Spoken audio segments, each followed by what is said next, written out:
Selamat pagi Bapak Ibu yang kekasih di dalam Tuhan Yesus Kristus.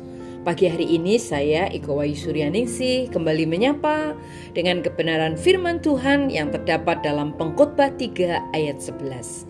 Pengkhotbah 3 ayat 11. Ia membuat segala sesuatu indah pada waktunya.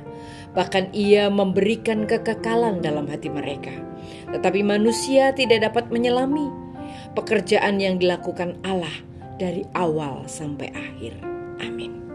Bapak Ibu yang kekasih dan dalam Tuhan, surga dan neraka itu nyata. Tuhan ingin kita memahami realitas kekal ini bersama dengan realitas kehidupan yang terdapat di dalam firman-Nya.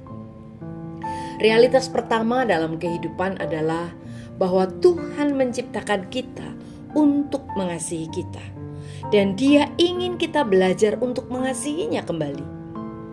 Perintah agung mengatakan, kasihilah Tuhan Allahmu dengan segenap hatimu dan dengan segenap jiwamu dan dengan segenap akal budimu. Matius 22 ayat 37. Dan realitas kedua kehidupan adalah kita diciptakan untuk hidup selamanya. Ini luar biasa. Pengkhotbah 3 ayat 11 mengatakan ia telah menanamkan kekekalan dalam hati manusia. Jadi tidak peduli seberapa baik keadaan kita di planet ini, pada suatu titik dalam kehidupan kita, kita akan berpikir pasti ada yang lebih dari ini. Ya, memang ada. Kita akan menghabiskan jauh lebih banyak waktu kita di sisi yang lain daripada di saat ini.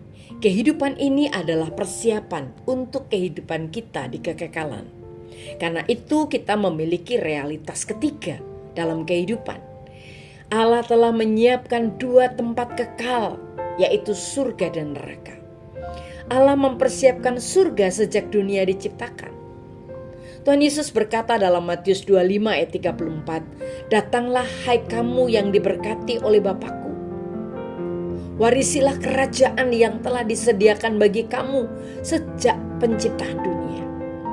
Itu artinya kita tidak harus tinggal selamanya di planet ini yang rusak oleh dosa. Kita dapat memilih untuk pergi ke tempat kesempurnaan dan berada di hadirat Allah selamanya. Tetapi neraka juga merupakan tempat yang nyata. Tuhan Yesus melanjutkan perkataannya di dalam Matius 25 ayat 41. Kemudian raja akan berpaling kepada mereka yang di sebelah kiri dan berkata, pergilah kamu, hai kamu yang terkutuk, ke dalam api kekal yang telah disediakan untuk iblis dan setan-setannya. Artinya, neraka telah disiapkan untuk iblis dan malaikat-malaikatnya yang memberontak terhadap Allah. Tetapi sekarang, neraka adalah kenyataan bagi siapapun yang memilih untuk memberontak terhadap Allah.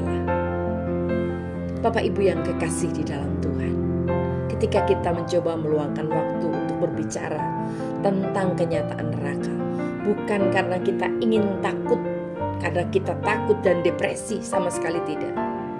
Saat ini saya ingin kita memahami kebenaran tentang neraka, sehingga kita dapat sepenuhnya menerima kenyataan keempat di dalam kehidupan kita, yaitu kita dapat memilih di mana kita akan menghabiskan kekekalan.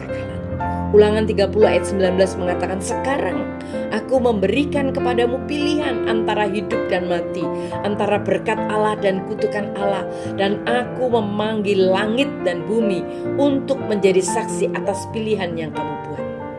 Pilihlah hidup. Allah ingin kita memilih hidup dan menghabiskan kekekalan bersamanya. Allah telah membuka pintu surga melalui putranya, Yesus Kristus. Dan Yesus berjanji di dalam Markus 16 ayat 16, siapapun yang percaya kepadaku dan dibaptis akan diselamatkan, tetapi siapapun yang menolak untuk percaya kepadaku akan dihukum. Bapak Ibu yang kekasih di dalam Tuhan, ketika kita memilih untuk percaya kepada Yesus, maka dijamin hidup kekal bersama Allah di surga. Sungguh ini adalah janji yang luar biasa. Amin. Mari kita berdoa. Tuhan Yesus, terima kasih.